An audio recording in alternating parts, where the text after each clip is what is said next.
linear mass density of rod is directly proportional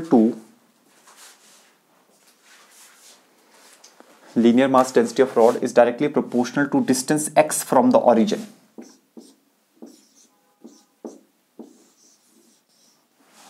Linear mass density of the rod is directly proportional to distance x from the origin.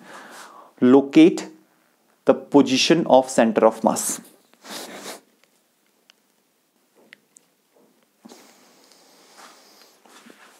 Locate the position of center of mass.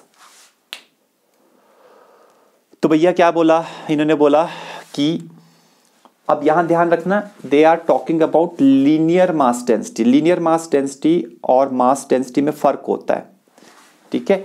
एक तो होता है ना हमारे पास रो तो होता है mass upon volume, ये डेंसिटी अलग होती है. लीनियर मास डेंसिटी जो होती है आपको पता ही है, हमने वेव्स में पढ़ा था. लीनियर मास डेंसिटी होती है मास पर यूनिट लेंथ, ठीक है.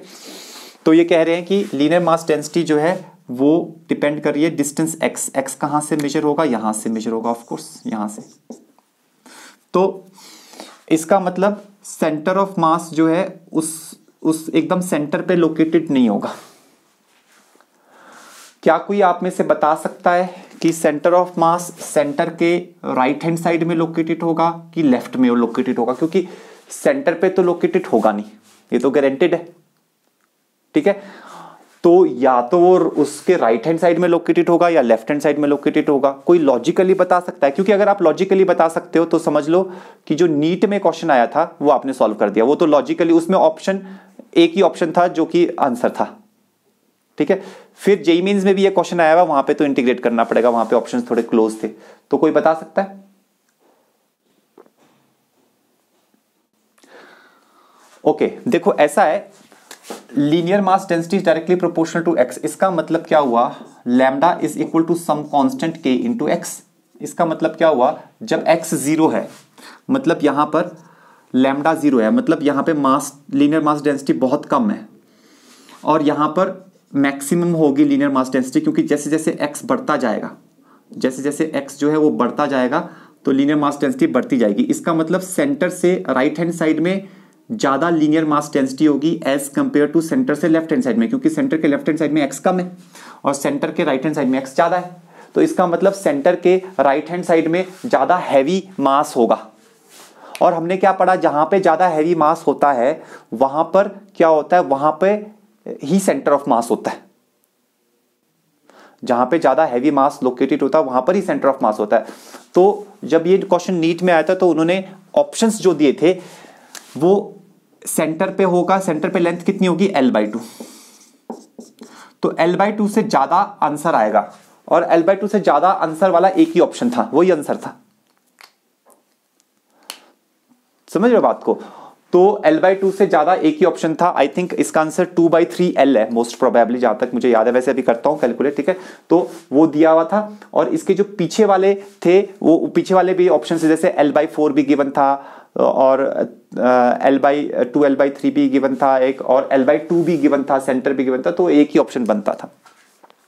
लेकिन फिर यही क्वेश्चन जो है जेईई मेंस में भी आया, वहां पर बहुत क्लोज थे. जैसे 3L/4 था, 2L/3 था. तो राइट हैंड साइड में, सेंटर के राइट हैंड साइड में एक दो ऑप्शंस थे. तो करना पड़ेगा हमारे को. अब हम करते हैं, जरा क्वेश्चन चालू कर देते हैं. अच्छा जी, तो हम क्या कहते हैं, हमें पता है कि x coordinate centre of mass का हमें निकालना है. तो x coordinate of centre of mass, जब भी इस टाइप की बॉडी आती है, रिंग, रॉड, रिजिड बॉडी आती है, तो हमारे को वो वाले फॉर्मुलेस करने जो अभी मैंने आपको इंटीग्रेशन वाले बताए. तो integration of x dm upon total mass m, ये हम यहां से हमारे को इंटीग्रेट करना पड़ेगा. अच्छा, इसमें x क्या होता है, हम क्या करते हैं, यहां पर किसी एक एलिमेंट को कंसिडर करते हैं. One element is in our consideration. ये छोटा सा एलिमेंट है ब्लैक कलर का. इसकी विड्थ को हम कंसिडर कर लेते हैं dx, इसके मास को हम कंसिडर कर लेते हैं dm. तो dx is the width, dm is the mass. Okay. अच्छा, अब यहां पर जो है ये x ये वाला डिस्टेंस है और dm ये यहां पर है और capital M is the total मास. अच्छा, टोटल मास भी अगर हमें निकालना पड़ेगा यहाँ पे भी, टोटल मास भी निकालना पड़ेगा, क्योंकि टोटल मास भी गिवन नहीं है क्वेश्चन में। क्वेश्चन में तो टोटल मास भी गिवन नहीं है, तो टोटल मास भी हमारे को क्या करना पड़ेगा, we have to get the total mass. वो हम कैसे निकालेंगे, that is the integration of DM. DM is the small mass, उसका इंटीग्रेशन टोटल मास होगा। अच्छा, डीएम है क्या, ये जो लैम्डा होता है मास पर यूनिट लेंथ, तो ये होता है dm अपॉन dx, मास पर यूनिट लेंथ होता है लैम्डा। तो dx यहां ले जाओ, तो dm आपके पास जो है वो आपके पास है kx dx, तो यहां पे सब्सटीट्यूट करो तो ये आ जाएगा kx dx। k कांस्टेंट है, इसको बाहर ले लो, k will be out of the sign of integration, ठीक है। अच्छा, अब x जो है, x is the distance from this end, left वाले एंड से x डिस्टेंस है, x will vary from, left वाले एंड में x विल बी 0 और राइट वाले एंड में x विल बी l, तो x varies from 0 to l, ठीक है। तो ये जो मास आपके पास आएगा, ये आएगा k इंटू एक्स, एक्स की पावर 1 है, तो x के power 1 plus 1 is 2 divided by 2, 0 to l, और यहां पे k बाई 2 बाहर आ गया, अपर लिमिट x की जगह पे l डाल दो, तो ये आ जाएगा l स्क्वायर माइनस 0 स्क्वायर। तो हमारे पास जो मास आया, टोटल मास, वो इतना आ गया। तो यहां पे राइट हैंड साइड का जो डिनोमिनेटर है k l स्क्वायर बाई 2, तो ये आ जाएगा k l स्क्वायर बाई 2, ये ऐसे आ गया। अच्छा, अब न्यूमरेटर जो है, न्यूमरेटर में x तो एज इट इज रहने दो। अच्छा, डीएम हमने यहां लिखा, देखो डीएम हमने क्या लिखा, kx dx, तो लिख दो यहां पे, ये आ जाएगा kx dx, और यहां पे k तो कांस्टेंट अभी बाहर लेता हूं, लिमिट यहां पे भी 0 टू l आएगी। तो बहुत सिंपल इंटीग्रेशंस है, इसमें कोई बहुत ज्यादा बड़ी इंटीग्रेशंस नहीं है, बहुत सिंपल इंटीग्रेशंस है।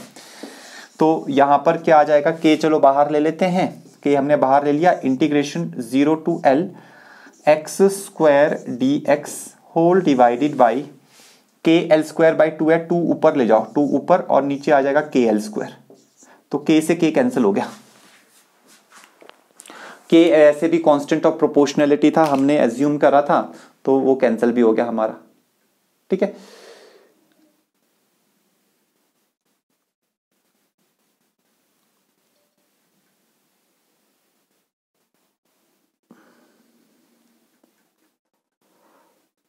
ओके, अब जो है थोड़ा सा और कर लेते हैं इसको इंटीग्रेट, जो हम कर रहे हैं हमारा आंसर आ जाएगा अभी। यहां पर करता हूं मैं, ठीक है। तो बाहर हमारे पास है 2 integration 0 to l x square d x divided by l square, नीचे l स्क्वायर, ठीक है ना। अच्छा, अब जो है एक्स क्यूब बाई 3 आ जाएगा, तो ये आ जाएगा 2 times x cube by 3 integrate करके, और 0 to l upon l square. अब यहाँ पे लिमिट्स डाल दो, तो ये आ जाएगा 2 अपॉन l स्क्वायर, तो अपर लिमिट आ जाएगी l cube by 3 minus 0 cube by 3, तो 0 वाला तो टर्म खत्म, तो अपने पास क्या आ गया, 2l बाई 3 आ गया, देखो क्योंकि 0 वाले टर्म खत्म, l स्क्वायर से l स्क्वायर कैंसिल, तो 2l बाई 3। तो सेंटर ऑफ मास कहां पर है, 2l बाई 3 पे, तो वो सेंटर से आगे है। क्यों है आगे, क्योंकि यहां पे मास यूनिफॉर्मली डिस्ट्रीब्यूटेड नहीं है, समझ रहे हो बात को। तो बस दिस इज द क्वेश्चन। तो ऐसे इंटीग्रेशन बेस्ड क्वेश्चन आते हैं, ठीक है। फिर अभी और भी क्वेश्चन है, सेंटर ऑफ मास पे काफी वेरिएशन होते हैं, इसके जो क्वेश्चंस की वेरिएशन है, तो कल करेंगे 1-2 क्वेश्चन और, तो हमारे को पूरा अच्छे ढंग से पता चल जाएगा सेंटर ऑफ मास की वेरिएशन के क्या क्या वेरिएशंस है, ठीक है। कल हो जाएगा हमारा सेंटर ऑफ मास खत्म, ठीक है। सेंटर ऑफ मास, फिर मोमेंटम, फिर कॉलिजन, ठीक है। तो कीप ऑन सॉल्विंग करते रहिए आप लोग, you have to solve a lot and lot